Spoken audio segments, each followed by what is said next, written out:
ಈಗ ಅವರು ಒಂದು ವೇಳೆ ಮಾಡಲ್ಲ ಅಂತ ಏನು ಹೇಳ್ತಾ ಇಲ್ಲ.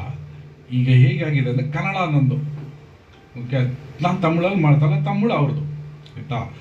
ಅದು ಕ್ಲಾರಿಟಿ ಸಿಕ್ಬಿಡ್ತು. ಮುಂಚೆ ಅವ್ರು ಏನು ಮಾಡ್ತಾಯಿದ್ರು, ಕನ್ನಡನೂ ನಂದು ಅಂತ ಇದ್ರು, ಓಕೆ. ಸೊ ನಾನು ತಮಿಳು ನಂದು ಅಂತ ಯಾವತ್ತೂ ಹೇಳ್ತಾ ಇರಲಿಲ್ಲ, ಆಯಿತಾ. ಕನ್ನಡ ಬಿಟ್ಕೊಡು ಅಂತ. ನಿಮ್ಮೂರಲ್ಲಿ ನೀನೇ ರಾಜ, ನಮ್ಮೂರಲ್ಲಿ ನಾನೇ ರಾಜ ಅಂತ ನಾನು, okay. I am dude in my own place, ಆಯಿತಾ. ಸೊ ಅವರು ಇಲ್ಲ ಅವ್ರಿಗೆ ಬೆಂಗಳೂರು ಇಂಪಾರ್ಟೆಂಟ್ ಆಗುತ್ತೆ. ಯಾಕೆ ಅಂತ ನಿಮ್ಗೆ ಗೊತ್ತು, ನಾವು ಎಲ್ಲ ಭಾಷೆ ನೋಡ್ತೀವಿ, ಆಯಿತಾ. ಸೊ ಇಲ್ಲಿ ಮೊದಲನೇ ಸ್ಟೇಜ್ ಕ್ರಾಸ್ ಮಾಡಿದ್ರು. ಈ ಸ್ಟೇಜ್ನ ಕ್ರಾಸ್ ಮಾಡೋದಕ್ಕೆ ಸಹಾಯ ಮಾಡಿದ್ದು ಚೇಂಬರ್. ಯಾಕಂದರೆ ಇದು ಚೇಂಬರೇ ಡಿಸೈಡ್ ಮಾಡಬೇಕು ಅನ್ಸುತ್ತೆ, ಆಯಿತಾ.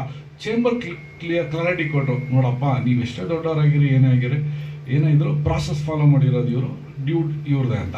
ಇವಾಗ ನಮಗೆ ಅವ್ರಿಗೆ ಬಿಟ್ಟಿದ್ದು. ನಾನು ಅವ್ರಿಗೆ ತುಂಬ ಕ್ಲಿಯರಾಗಿ ಹೇಳಿದೆ, ಸರ್ ನಾನು ದುಡ್ಡಿಗಾಗಲಿ ಅಥವಾ ಏನೋ ಒಂದು ಬೇರೆ ಒಂದು ಆಪರ್ಚುನಿಟಿಗಾಗಲಿ ನಾನು ಇದನ್ನ ಟೈಟಲ್ ಕೊಡೋಕ್ಕಾಗಲ್ಲ.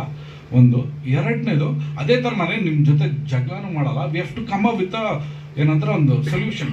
ಈಗ ನೋಡಿ, ಅವ್ರ ಉದ್ದೇಶ ಜನಕ್ಕೆ ಎಂಟರ್ಟೈನ್ ಮಾಡೋದು, ನನ್ನ ಉದ್ದೇಶ ಜನಕ್ಕೆ ಎಂಟರ್ಟೈನ್ ಮಾಡೋದು. ನಾನು ಒಂದು ಐಡಿಯಾ ಸಜೆಸ್ಟ್ ಮಾಡಿದ್ದೀನಿ ಅವ್ರಿಗೆ, ಓಕೆ. ಅವ್ರಿಗೆ ಐಡಿಯಾ ಓಕೆ ಆಗಿದೆ, ಬಟ್ 4 ಜನ ಅಪ್ರೂವಲ್ ಕೇಳಬೇಕು. ಅವರು ಅಷ್ಟೇ ಒಂದು ಐಡಿಯಾ ನನಗೆ ಹೇಳಿದ್ದಾರೆ. ಸೊ ಅದು ಅವ್ರ ಕಡೆಯಿಂದ ನಾನು 4 ಜನಕ್ಕೆ, ನಾನು ಚೇಂಬರ್ಗೆ ಹೇಳಬೇಕಾಗುತ್ತೆ. ಸೊ ಯಾರಿಗೂ ಮನಸ್ಸು ನೋಯಿಸದೆ ಕನ್ನಡನ ಗೆಲ್ಲಿಸ್ಬೇಕು, ಕನ್ನಡ ಚಿತ್ರರಂಗನ ಮೇಲೆನೇ ಇಡಬೇಕು ಅನ್ನೋ ಉದ್ದೇಶದಲ್ಲಿ ಒಂದು ಸೊಲ್ಯೂಷನ್ನ ನಾವು ಡಿಸೈಡ್ ಮಾಡ್ತೀವಿ. ಅದು ಮಾಡಿದಾಗ ನಾನು ಪ್ರತಿ ಸೌತ್ ಇಂಡಿಯಾ ಫುಲ್ ಎಲ್ಲರಿಗೂ, ಯಾಕಂದರೆ ಇವತ್ತಿನ ದಿನ ಈ ಟೈಟಲ್ ತುಂಬ ಪಾಪ್ಯುಲಾರಿಟಿ ಸಿಕ್ಬಿಟ್ಟಿದೆ. ಸೊ ನಾನು ಪ್ರೆಸ್ ರಿಲೀಸ್ ಮಾಡ್ತೀನಿ ಆದಷ್ಟು ಬೇಗ. But before that I really wanted to thank everybody, the chamber, Raghanna, including media. ಈ ಮೀಡಿಯಾದವರು ಎಲ್ಲ ಕಡೆ ಅದನ್ನ ಅಡ್ರೆಸ್ ಮಾಡಿದ್ರು.